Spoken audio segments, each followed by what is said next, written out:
ಚಿನ್ನದ ಬೆಲೆ ಎಷ್ಟೇ ಏರಿಕೆ ಆಗ್ತಾ ಇದ್ರೂ ಕೂಡ ಖರೀದಿಯ ಭರಾಟೆ ಮಾತ್ರ ತಗ್ತಾ ಇಲ್ಲ. ಚಿನ್ನ ಬೆಳ್ಳಿ ದರ ಏರಿದ್ರೂ ಕೂಡ ಜನರ ಉತ್ಸಾಹ ಕುಂದುತ್ತಾ ಇಲ್ಲ.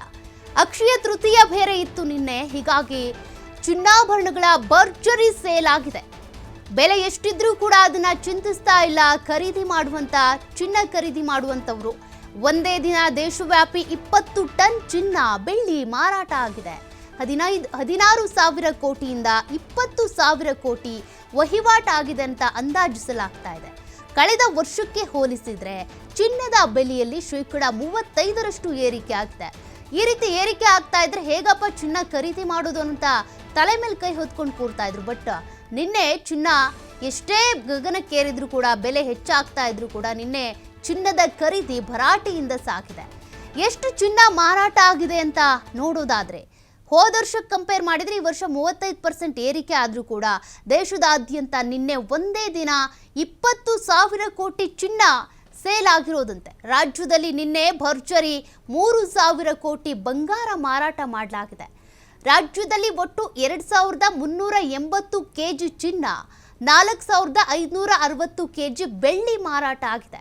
ಕಳೆದ ವರ್ಷಕ್ಕಿಂತ 30% ಚಿನ್ನ, 50% ಬೆಳ್ಳಿ ಹೆಚ್ಚಾಗಿರೋದ್ರ ಬಗ್ಗೆ ಮಾಹಿತಿ ಸಿಗ್ತಾ ಇರೋದು. ಕಳೆದ ವರ್ಷ ರಾಜ್ಯದಲ್ಲಿ 2,050 ಕೋಟಿ ಮೌಲ್ಯದ ಚಿನ್ನ ಮಾರಾಟ ಆಗಿತ್ತು. 30% 40% ವಹಿವಾಟು ನಡೆಸಿದಂಥ ಬೆಂಗಳೂರಿಗೆ ಮೊದಲ ಸ್ಥಾನ ಸಿಕ್ಕಿತ್ತು. 2ನೇ ಸ್ಥಾನದಲ್ಲಿ ಹುಬ್ಬಳ್ಳಿ, 3ನೇ ಸ್ಥಾನ ಮಂಗಳೂರಿಗೆ ಸಿಕ್ಕಿರೋದು.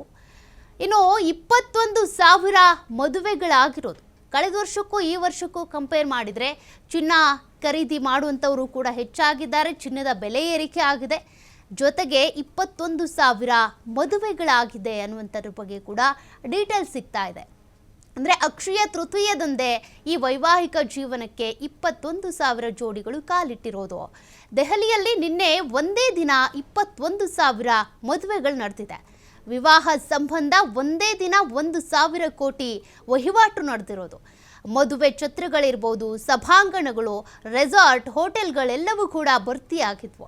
ಬೇಡಿಕೆ ಹೆಚ್ಚಳದಿಂದಾಗಿ 10% 15% ದರ ಏರಿಕೆಯೂ ಆಗಿತ್ತು. ಇದಕ್ಕೋಸ್ಕರನೇ ಇನ್ನು ಸಭಾಂಗಣ ಮತ್ತು ಹೋಟೆಲ್ಗಳ ದರದಲ್ಲೂ ಭಾರಿ ಏರಿಕೆ ಆಗಿತ್ತು. ವಹಿವಾಟುಗಳು ಹೆಚ್ಚಾಗಿತ್ತು. ದೆಹಲಿಯ ವಾಣಿಜ್ಯ ಮತ್ತು ಕೈಗಾರಿಕಾ ಮಹಾಸಂಸ್ಥೆ CTI ಇದರ ಬಗ್ಗೆ ಮಾಹಿತಿಯನ್ನು ಬಿಡುಗಡೆ ಮಾಡಿದೆ.